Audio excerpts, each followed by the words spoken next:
Assalamualaikum warahmatullahi wabarakatuh. Apa kabar hari ini? Semoga semuanya senantiasa sehat selalu. Hari ini kita akan membahas tentang binomial nomenklatur. Pada pertemuan sebelumnya, kita sudah membahas apa itu klasifikasi, apa itu taksonomi, dan takson serta urutan tingkatan takson. Ada yang masih ingat urutan tingkatan takson yang ada 7? Yang pertama kingdom, phylum atau divisio, lalu kelas, ordo, family, genus, dan spesies.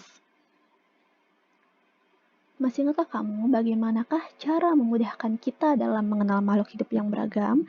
Seperti kita tahu, di bumi ini sangat banyak sekali tumbuhan dan hewan atau makhluk hidup yang tinggal di bumi. Jadi dengan bagaimanakah cara yang mudah agar kita mengenal makhluk hidup itu?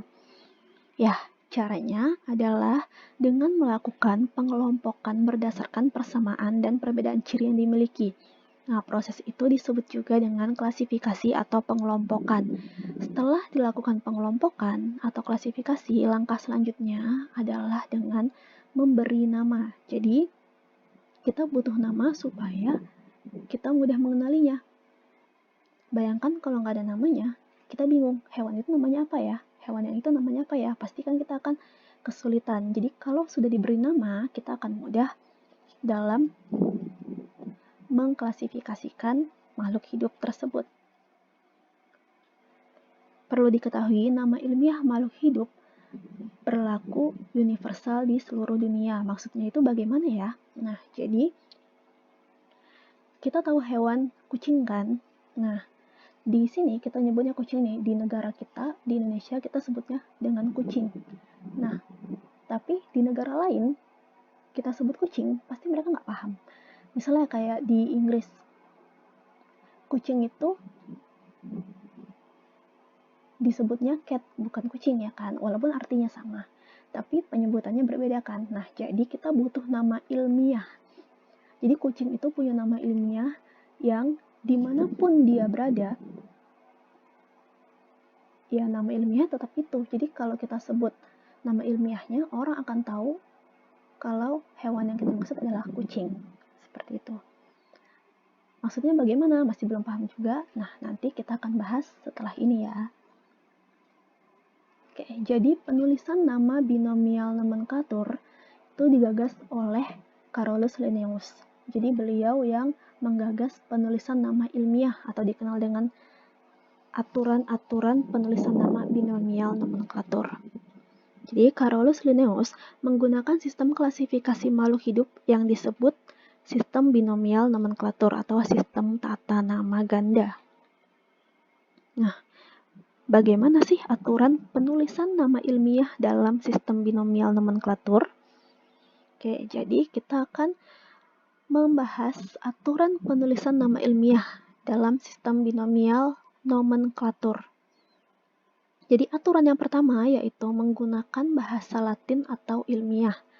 Jadi harus pakai bahasa Latin atau ilmiah atau bahasa yang dilatinkan. Yaitu dengan dicetak miring atau digarisbawahi secara terpisah untuk nama genus dan nama spesiesnya. Aturan yang kedua, kata pertama diawali dengan huruf besar atau huruf kapital dan kata kedua dengan huruf kecil.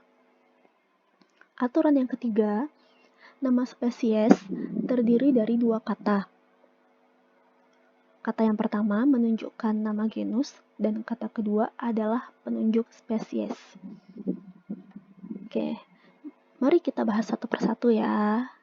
Jadi aturan yang pertama tadi kan menggunakan bahasa Latin. Jadi menggunakan bahasa Latin atau ilmiah atau bahasa yang dilatinkan. Yaitu dengan dicetak miring atau digarisbawahi secara terpisah. Jadi, contohnya nih, aturan pertama. Oke, sini ada kata Zeameis. Zeameis ini adalah nama Latin atau nama ilmiah jagung. Jadi jagung itu nama Latin atau nama ilmiahnya Zeameis. Nah, aturan penulisannya harus dicetak miring. Ini harus ditulis miring nih. Ini kan miring nih bentuknya. Jadi harus ditulis miring. Kalau misalnya kita kesulitan nih, kan kita mau nulis di buku atau misalnya nulis di papan tulis kan susah nih kalau mau miring ya. Jadi boleh ditulis lurus, tapi harus diberi garis bawah.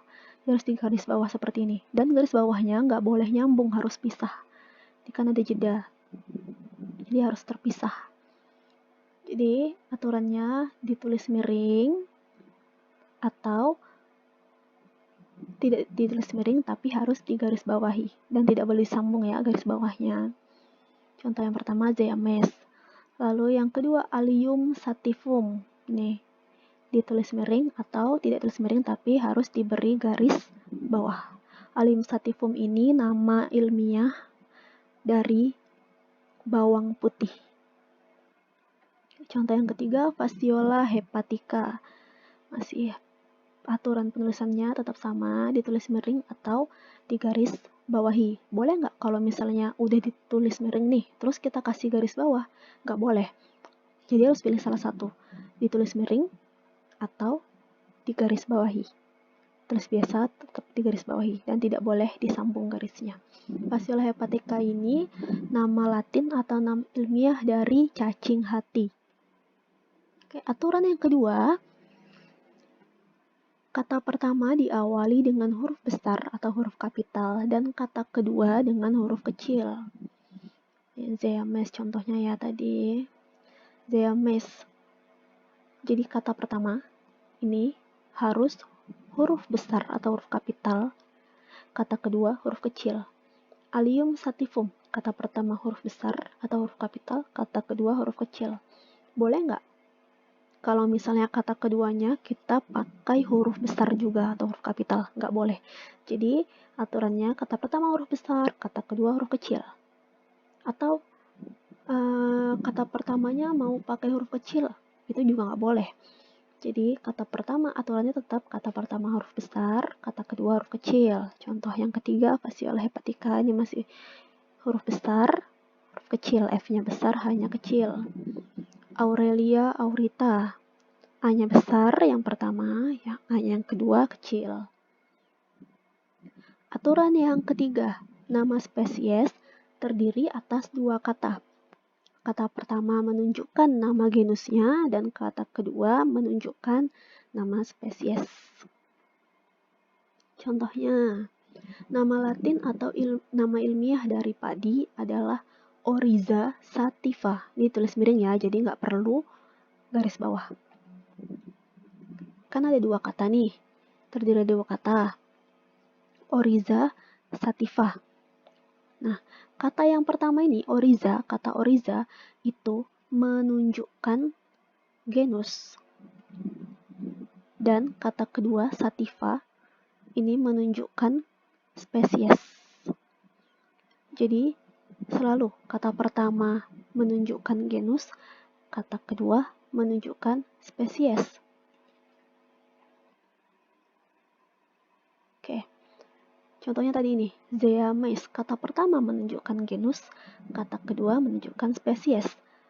Allium sativum, kata pertama menunjukkan genus, kata kedua menunjukkan spesies.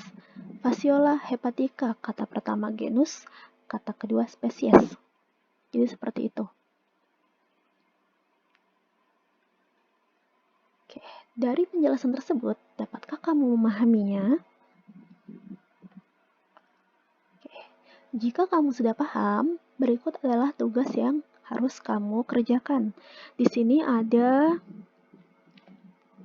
bayam, kembang sepatu, bunga kembang sepatu, harimau, kucing, dan pisang. Jadi tugas kalian adalah mencari nama ilmiah. Ini cari nama ilmiahnya. Setelah dicari nama ilmiah, tuliskan nama ilmiah tersebut sesuai dengan aturan binomial nomenklatur. Jadi tuliskan dengan ditulis miring atau digaris bawahi tadi kan. Terus harus menggunakan kapital di kata pertama dan kata keduanya harus huruf kecil. Pokoknya sesuai dengan aturan tadi ya. Lalu yang ketiga, tunjukkan kata yang menunjukkan genus dan spesies. Jadi kata mana yang menunjukkan genus, kata mana yang menunjukkan spesies. Oke, akhir kata, terima kasih sudah menyaksikan video ini. Semoga dapat bermanfaat dan dapat dipahami. Oke, sampai jumpa di materi berikutnya.